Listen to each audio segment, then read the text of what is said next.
चुके। पग पग पर जहाँ बोली बदले भेदभाव बदले, त्योहार भी न्यारा। भारतीय संस्कृति 5000 वर्ष प्राचीन मानी जाती है।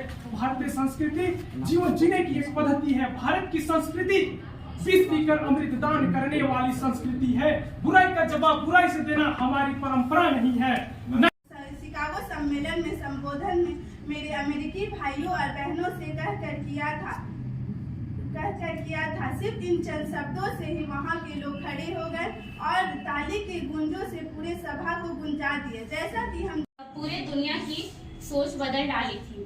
वर्ष 1893 ईस्वी में parliament of the world's religion, जो कि अमेरिका के शिकागो शहर में हुआ था, जिसमें स्वामी विवेकानंद भारत का नेतृत्व कर रहे थे। उन्होंने सरस्वती की जगह विराजमान ये निर्णायक करें, आप सबको मेरा जोहार। वृक्ष कबहु न फल भके, वृक्ष कबहु न फल भके, नदी न संचय नीर, परमानस के काज करे साधु ने धरा शरीर। कबीर कहते हैं, जिस प्रकार वृक्ष अपने फल को स्वयं ग्रहण नहीं करता, जिस प्रकार नदी अपनी प्यास स्वयं नहीं बुझाती है, उसी प्रकार एक साधु वही है जो अपने से पहले अपनों के हित के लिए कार्य करे। नमस्कार, मेरा नाम योगेश कुमार झा है। मैं MCA तीसरी इकाई से मैं आपके समक्ष एक ऐसे विषय को लेकर प्रस्तुत हूँ जिसका नाम है भारत की संस्कृति के पुनर्जागरण में स्वामी विवेकानंद जी का योगदान। लेकिन स्वामी विवेकानंद जी ही क्यों? मान लो तो हार है और ठान लो तो जीत। हमारे अध्यक्ष महोदय जो कि इस कार्यक्रम का संचालन कर रहे हैं, और यहाँ उपस्थित शिक्षक और शिक्षिकाएं और मेरे प्यारे मित्रों, आप सभी को मेरी ओर से गुड मॉर्निंग और आने वाले युवा दिवस की हार्दिक शुभकामनाएं। आप सभी स्वामी विवेकानंद के जीवन से भलीभांति परिचित होंगे। आप सभी उनको जानते हैं। उनका मानना था कि अपने लक्ष्य की प्राप्ति तब तक करनी चाहिए जबकि वो मिल ना जाए। इसलिए उन्होंने कहा था, उठो जागो और तब तक मेहनत करो जब तक कि लक्ष्य की प्राप्ति ना हो जाए। एक युवा जो सन्यासी के रूप में पूरे विश्व में भारत की संस्कृति को फैलाकर आ गया, एक युवा जिन्होंने भारत के पुनः जागरण में अपना 40 वर्ष का पूरा समय लगा दिया, एक युवा जिन्होंने भारत पुनः निर्माण करने के लिए पूरे विश्व में क्रांतिकारी फैला दी, उनके लिए कुछ लाइन करना चाहूंगी कि संभव की सीमा जान। देश की नागरिक हूँ जहाँ डाल डाल पर सोने की चिड़िया को पाया जाता है। मैं उस देश की नागरिक हूँ जिसे अपने भूगोल से पहले इस ब्रह्मांड का भूगोल समझने आता है। नमस्कार, आदाब, सत श्री अकाल, जोहार।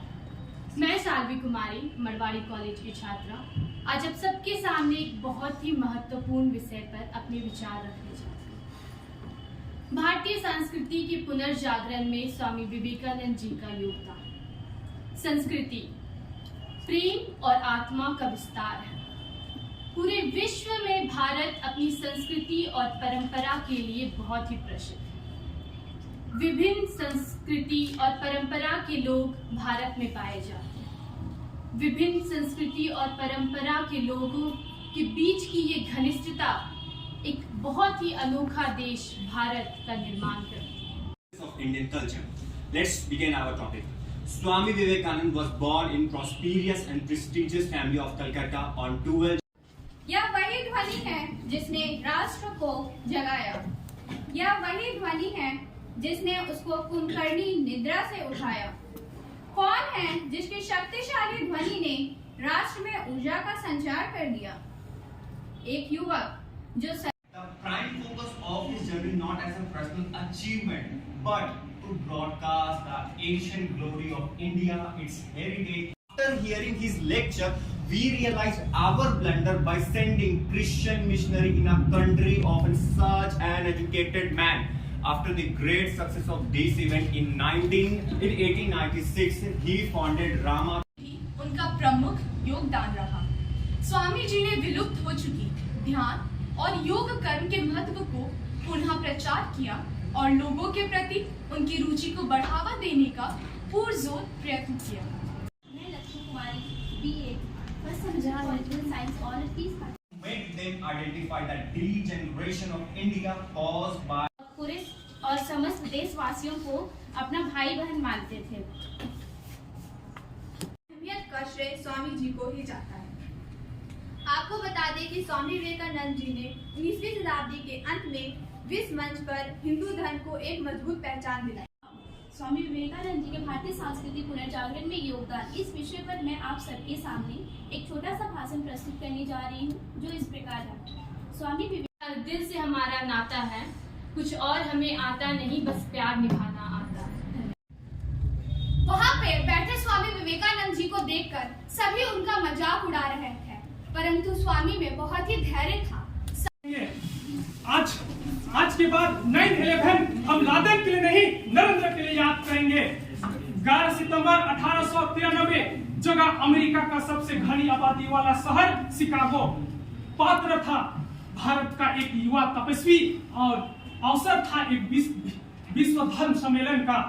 इस विश्व धर्म सम्मेलन में सुरगुट वाले विद्वान कहे जा रहे थे, मेरे धर्म जैसा कोई धर्म नहीं, मेरे सिद्धांत जैसे कोई सिद्धांत नहीं, मेरे वंश जैसा कोई वंश नहीं। स्वामी विवेकानंद जी 5 शब्द बोले, sisters and brothers of America. उन 5 शब्दों ने आने वाले 500 वर्षों के लिए पश्चिमी धारा पर सनातन सभ्यता की ध्वज गाड़ दिया। हम भारतवासी परायों को भी अपना बना लेते हैं, चमड़ी के रंग से किसी को छोटा या बड़ा नहीं समझते हैं। इतना आदर इंसान तो क्या पत्थर भी पूजे जाते। स्वामी विवेकानंद जी कहा करते थे, शिक्षा आत्मनिर्भरता और वैश्विक बंधुत्व को बढ़ावा देने का जरिया होना चाहिए। शिक्षा के जरिए विद्यार्थियों में सनातन मूल्यों के प्रति आस्था पैदा करना होना चाहिए। विवेकानंद जी एक ऐसा भारत का निर्माण करना चाहते थे जिसकी बुद्धि वेदांत हो और जिस शरीर इस्लाम हो। मानवता को एक ऐसी जगह ले जाना चाहते थे जहां ना वेद हो, ना कुरान हो, ना बाइबल हो। 30 वर्ष का ज्योतिपुंज था, ज्ञान उसका सूरजपुंज था।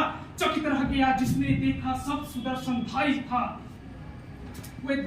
उनका राष्ट्रवाद समावेशी और करुणामय थे। जननी जन्मभूमि उनके लिए प्रिय थी। दरिद्रों की सेवा करना उनका परम सेवा था। गरीब दुर्दिकों की सेवा करना।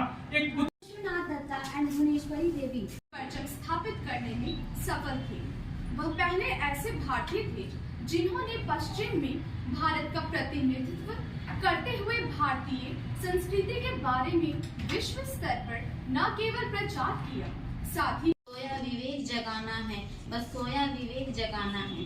जैसा कि सभी मेरे दो भाइयों बहनों गरीबी से ग्रसित देश के रूप में थी। एक ऐसे देश जिसे कभी सोने की चिड़िया कहा जाता था, आज वो औपनिवेशिक पिंजरों में दबा कहीं दम तोड़ रहा। तभी 25 वर्ष के आयु के विद्यालय की छात्रा हूँ। आज आप सभी के समक्ष आज का जो हमारा विषय उनके नाम पर समाज को दूषित किया जा रहा था। धर्म के नाम पर अंधविश्वास को बढ़ावा दिया जा रहा था। नारी बलि, तंत्र मंत्र, जादू टोना व्याप्त थी। इसलिए पुनर्जागरण की जरूरत पड़ी। और कई बार मुहर्रम के दिनों में अनेक मुसलमान आत्मपीड़न की सारी सीमाएं पार कर जाते थे। 19वीं शताब्दी में भारतीय संस्कृति के पुनर्जागरण का पीड़ा राजा राममोहन राय, स्वामी विवेकानंद, दयानंद सरस्वती जी ने उठाया। आज जिस सनातन धर्म की बात स्वामी विवेकानंद जी बात करते थे, आज उसी पर इंटॉलरेंस का आरोप लगाया जाता है। बगैर भूले कि दूसरे धर्मों का आदर एक हिंदू, मुस्लिम, सिख, ईसाई अपने डीएनए में लेकर पैदा होता है। स्वामी विवेकानंद जी के बारे में रविंद्रनाथ टैगोर जी कहते थे, भारत को अगर जानना है तो स्वामी विवेकानंद को पढ़ना है। आज हम युवाओं को स्वामी विवेकानंद को पढ़ना और भारत को एक आत्मनिर्भर भारत, विकसित भारत, न्यू इंडिया और 2047 का एक नया भारत बनाना है। जब हम आजादी के अमृत काल बना रहे हैं और हमें विकसित भारत का निर्माण करके एक न्यू भारत का निर्माण करना है। जय हिंद, जय भारत, जय विवेकानंद जी। Thank you. तो हिंदू धर्म के नजरिए से वाक्य कराया। उन्होंने समझाया कि हमारी संस्कृति हमारा धर्म ग्रंथ ही सबसे नींव है, इस सभी संस्कृतियों का नींव है। अपने इस भाषण में उन्होंने भारत की कि जयंती मनाने के लिए हमें सरकार भी कहती है, हमारा विश्वविद्यालय कहता है। आखिर क्यों? कुछ तो खास बात होती। प्रतिदिन 2, 4, 5, 10 महापुरुषों का जन्मदिन और ये चीज आता है, जिसको हम सेलिब्रेट नहीं करते महाविद्यालयों में। महाविद्यालय में आप हमारे बीच एक युवा हैं और युवा मन को समझना, तराशना हमारा काम है। महाविद्यालय के शिक्षक युवा को ही समझते हैं, उनको तराशने का काम करते हैं। तो युवा को सबसे अधिक प्रेरणा किससे मिलनी है? विवेकानंद के व्यक्तित्व से। और यही कारण है कि हमारी सरकारें, हमारे जो बॉडीज हैं, जो हमको रेगुलेटरी बॉडीज हैं, वो कहती हैं कि आप अपने महाविद्यालय में युवा दिवस को सेलिब्रेट करें। युवा दिवस के माध्यम से जो कार्यक्रम हुए, कल भी हुए, आज भी हुए, आगे भी होंगे, राज्य स्तर पे, देश स्तर पे, विश्वविद्यालय स्तर पे कार्यक्रम हो रहे हैं, उसका मकसद क्या है? जैसा कि सर ने बताया, इसी की वजह से आपने पढ़ाई। स्वामी विवेकानंद के जन्म दिवस की पूर्व संध्या पर आयोजित की जा रही है। इसमें हमारे प्रचार साहब डॉक्टर मनोज कुमार, जयप्रकाश जी, अनुभव जी और आप सभी सुन रहे हैं। आज का जितनी देर भी हमने भाषण प्रतियोगिता सुना, बच्चों ने काफ़ी मेहनत किया है। मेहनत करने के अलावा ये है कि आप लोग इस मेहनत के क्रम में कम से कम स्वामी विवेकानंद को आप लोगों ने अध्ययन किया।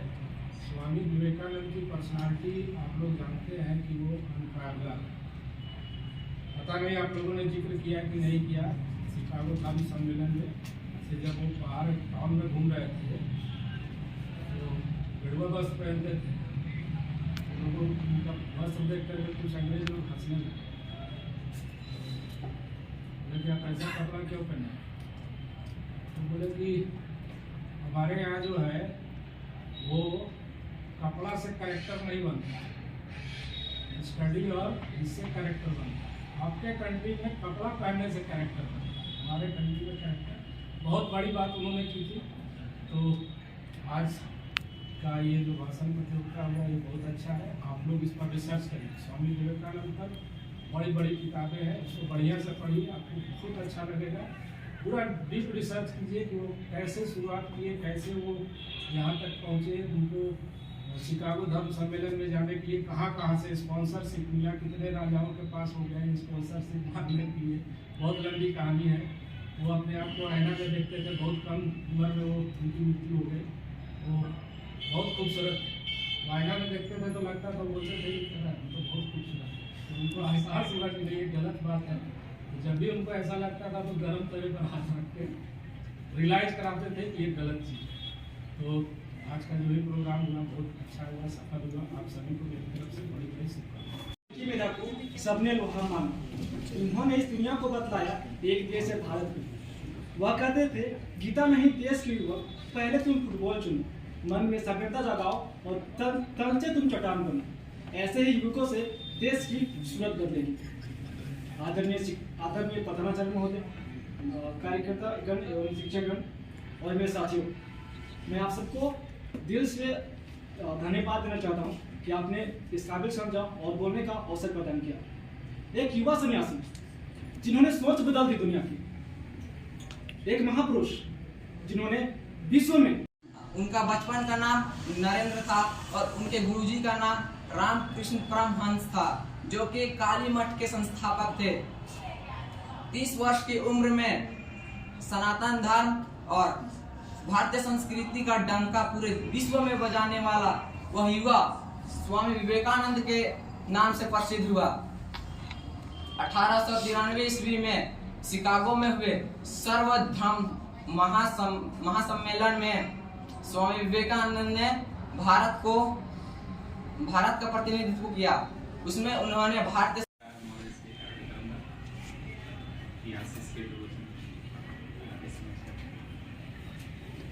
आज के इस कार्यक्रम के अवसर पर उपस्थित हमारे महाविद्यालय के professor incharge doctor R Sharma sir, NSS के अधिकारीगण और प्यारे छात्र छात्राओं, ये बहुत सारे महापुरुष हुए देश में और उनकी जयंतियां भी हम मनाते रहते हैं, लेकिन आदरणीय प्रधानाचार्य, कार्यकर्ता एवं शिक्षकगण एवं मेरे प्यारे सहपाठियों, आप सभी को सुप्रभात और नमस्ते।